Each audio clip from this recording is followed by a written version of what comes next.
Welcome back to Talk Tickers, everyone, where we listen to earnings calls, so you don't have to That's right. picking apart the details, to try to really figure out what's going on. Absolutely. And today we are diving into BlackBerry's latest earnings call. Yeah, a lot of you have sent this in. Looks like you're ready to get smart on BB. Yes, and you know what? You are making a smart move, doing a little deep dive on BlackBerry, because they had a really interesting quarter. They did. There's a lot to unpack here. Yeah, I mean, first of all, they beat revenue expectations. They did. Yeah. And not only that. They're profitable again. Yeah. Which is, big news for BlackBerry, right? Yeah. This is the first time they've been in the black in 12 quarters. Yeah, that's impressive. 12 quarters, that's 3 years. That's a long time, especially if you exclude the Maliki sale from last year. Right. So, okay, so they're profitable again. But is this a flash in the pan, or is there something, right? Is there some sign that this is sustainable? Yeah, it's looking pretty sustainable, actually. Both their IoT and cybersecurity divisions are performing well. Oh, yeah. But there's also been a big shakeup. Just this week, they announced they're selling their Cylance business to Arctic Wolf. Interesting. So there are a lot of moving parts here for sure. All right. So let's unpack it, and maybe start with that back to Black story, right? So they're profitable. Mm-hmm. It's the first time that they've had positive operating and free cash flow since Q3 of fiscal year 2022. Yeah. If we exclude that Maliki sale. That's right. And year to date, their operating cash flow is a whopping $136 million better than last year, even without factoring in that Maliki sale. And, this is all happening against a pretty difficult economic backdrop. The automotive industry, where a lot of their business lies, has been facing some pretty serious headwinds. Yeah, absolutely. So let's talk about that a little bit, right? So their IoT business really revolves around their QNX operating system, which it looks like it's really starting to gain traction in the automotive market. It is. Their IoT revenue hit $62 million, exceeding guidance, and showing a very healthy 13% growth both year over year and compared to last quarter. Wow. Yeah, and a lot of this growth is coming from royalties and development seat licenses, especially in automotive. Think digital cockpits. Those sleek, high-tech dashboards you see in all the new cars. Oh, yeah. And then ADS, advanced driver assistance systems. Right, yeah. Things like lane keeping and adaptive cruise control. So it's like they're basically providing the brains behind all of these increasingly sophisticated car systems. You got it. Interesting. Yeah. And it's not just the usual suspects, right? They've secured design wins with major automakers, including a luxury German brand and one of the biggest names in Asia. And this is all happening on top of the continued momentum they're seeing with their next generation QNX operating system, SDP 8.0.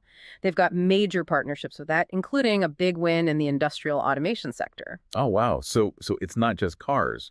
They're really making moves in other industries as well. Absolutely. They're seeing really good progress in medical, industrial, and rail verticals, adding new logos like Universal Signaling and Progress Rail. And their cloud-based QNX cabin offering, think smart features, entertainment systems within the car. That's been a hit with customers. They've even gotten a big order from a major Japanese OEM for that. So the IoT side is looking pretty strong. It is. So let's talk about cybersecurity, right? Because with the sale of Cylance, it seems like you're shifting gears a little bit. Well, the Cylance sale is still pending, so these Q3 numbers do include Cylance. Overall, cybersecurity brought in $93 million, exceeding guidance. Interestingly, there's kind of two different growth stories here. If you include Cylance, they saw 7% sequential growth, so that's growth compared to last quarter. But their secure communications division, which includes things like UEM, AtHoc, and SecSmart, that actually grew 10% year over year. Hold on. Let's break that down a little bit, right? Yeah. So UEM, AtHoc, SecSmart, what are we talking about here? Yeah, good point. Lots of acronyms. Right. Exactly. So UEM stands for Unified Endpoint Management. Think of it as software that helps companies manage and secure all their devices, from laptops and smartphones, all of it. Yeah. AtHoc is their crisis communication platform, so it helps organizations send alerts and coordinate during emergencies. Interesting. And then you have SecSmart, which is all about secure voice and data communication. Right. Super important for, governments and businesses dealing with sensitive information. So even with the Cylance sale kind of looming, their secure communications division is doing well.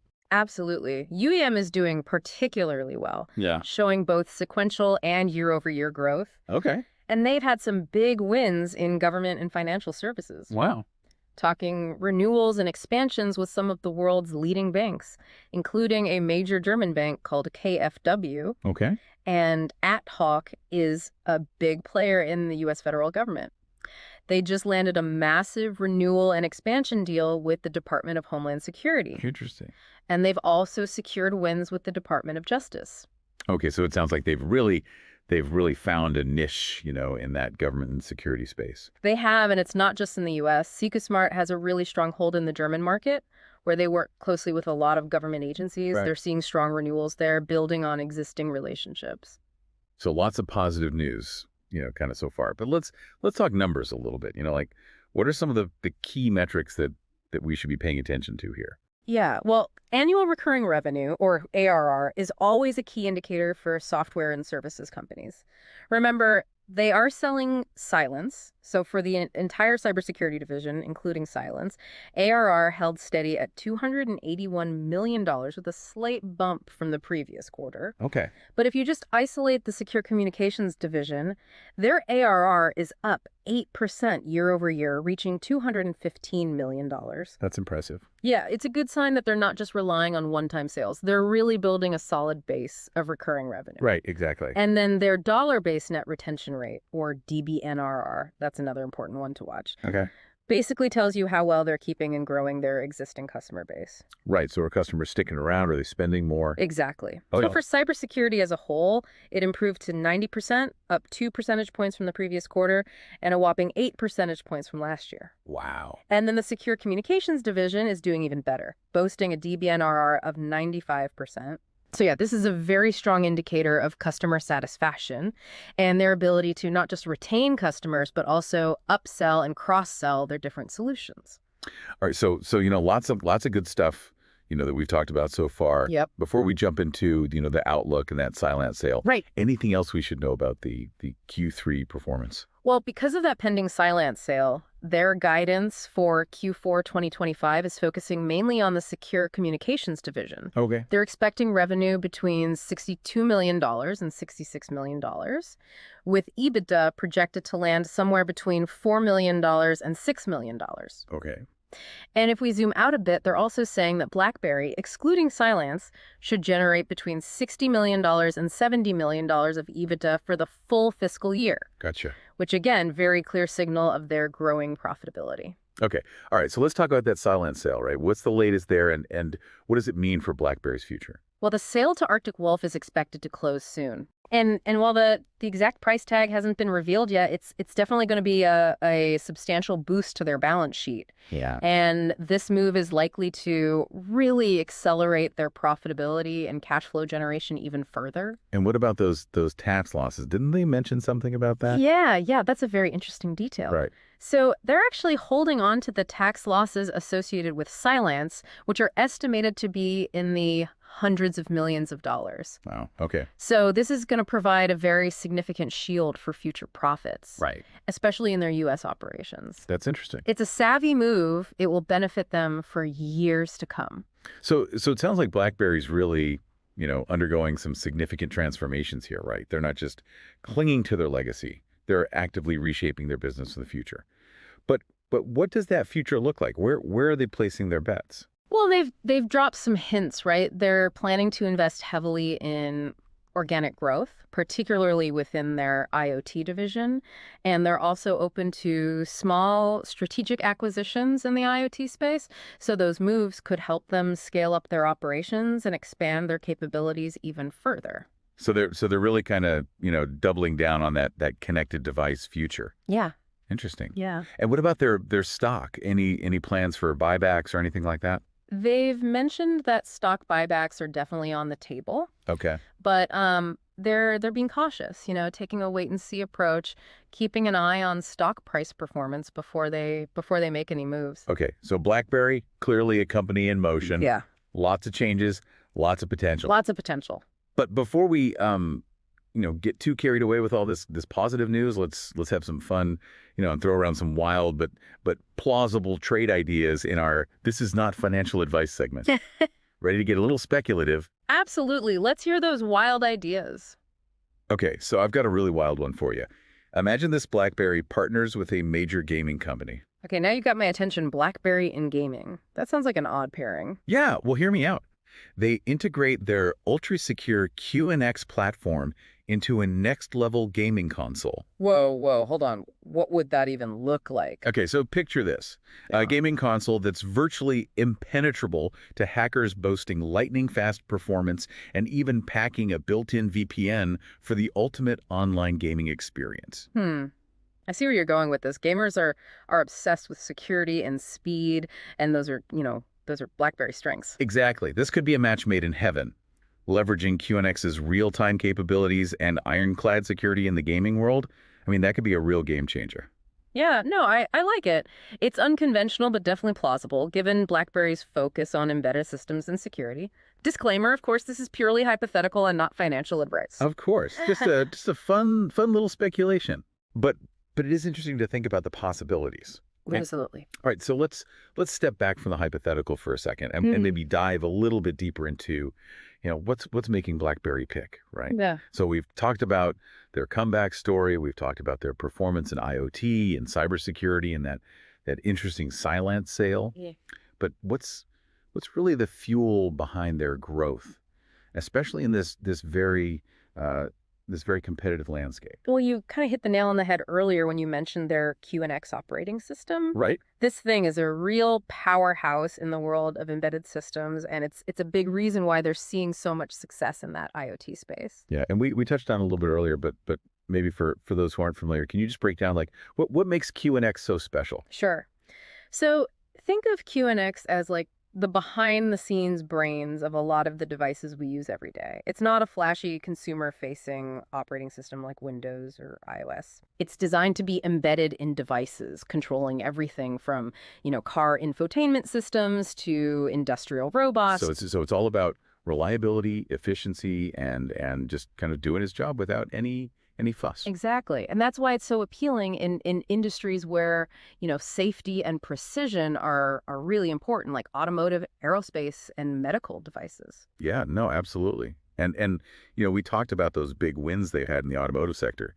It seems like their QNX platform is really becoming the go-to choice for a lot of these car makers, especially as vehicles become more connected and more autonomous. It really is. It's like a perfect storm for them, right? As cars become more like rolling computers, the need for a secure, reliable operating system becomes even more critical. Right. And that's where QNX really shines. It's got this reputation for being rock solid and real-time, meaning it can process information and react incredibly quickly, which is essential for, self-driving features and things like that. Yeah. So they're not just kind of riding the wave of automotive innovation. They're actually helping to shape it. They are, and they're being really strategic about it too. Their QNX platform is designed to be scalable and adaptable so it can evolve alongside the automotive industry. Okay. They're also partnering with, the major chip manufacturers to ensure that QNX is compatible with a wide range of hardware. So that makes it easier for those automakers to integrate their technology. Yeah, that's a smart move.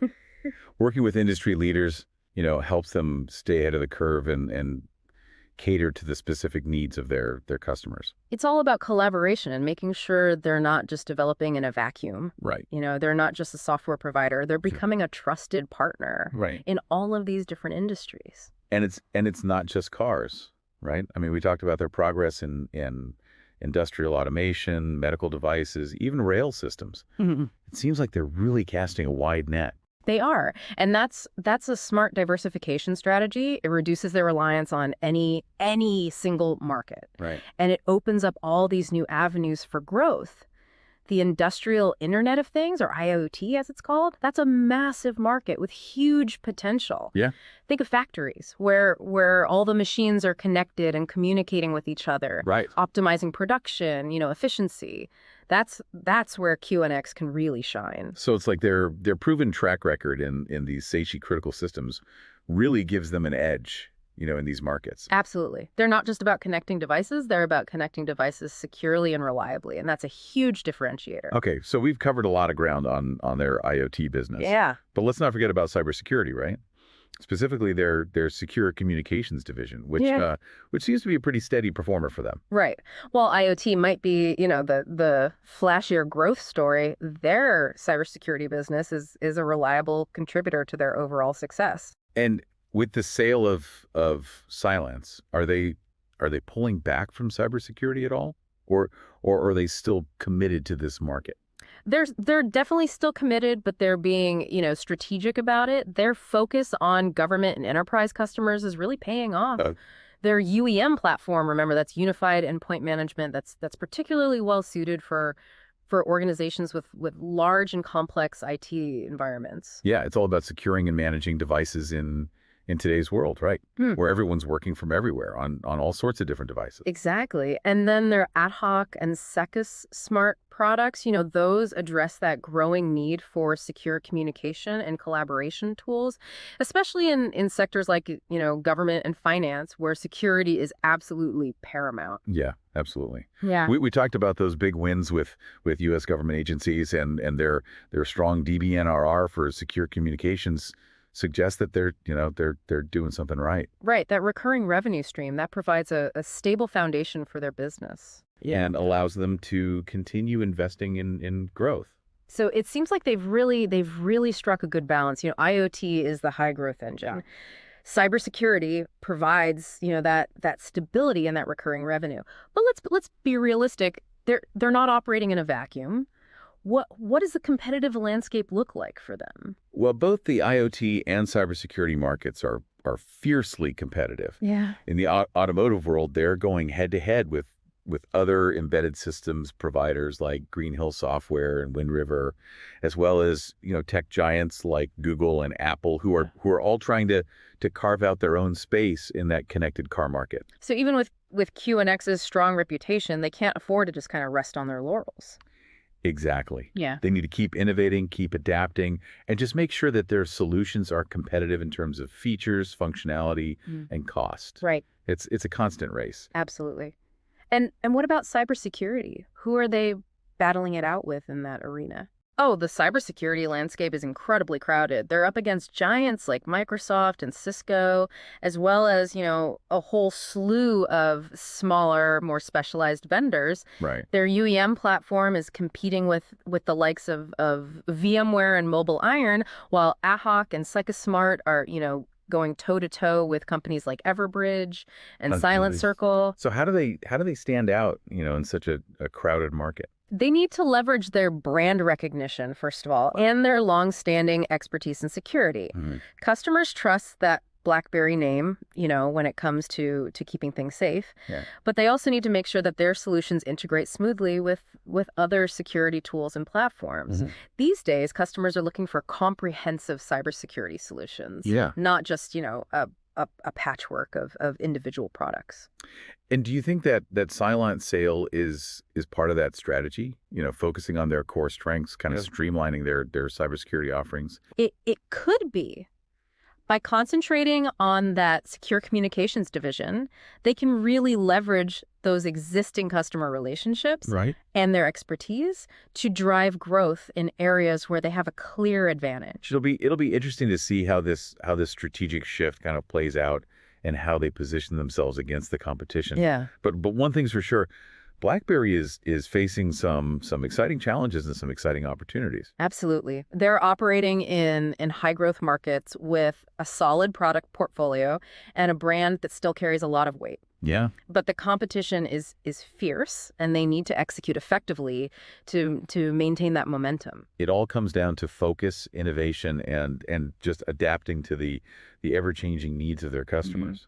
If they can do those things, they've got a real shot at long-term success. Okay, so we've delved into their growth drivers, we've scoped out the competition, and now it's time for a little mental exercise, right? Ready for another round of This Is Not Financial Advice. Always bring on those wild ideas. All right, so this one's a little out there, but bear with me. What if BlackBerry pivoted their ultra-secure QNX platform towards the booming drone delivery market? No, that's an interesting thought. Right. Drone delivery is definitely a hot topic, and security is a huge concern. Exactly. So imagine drones powered by QNX, right? Zip around delivering everything from packages to medical supplies.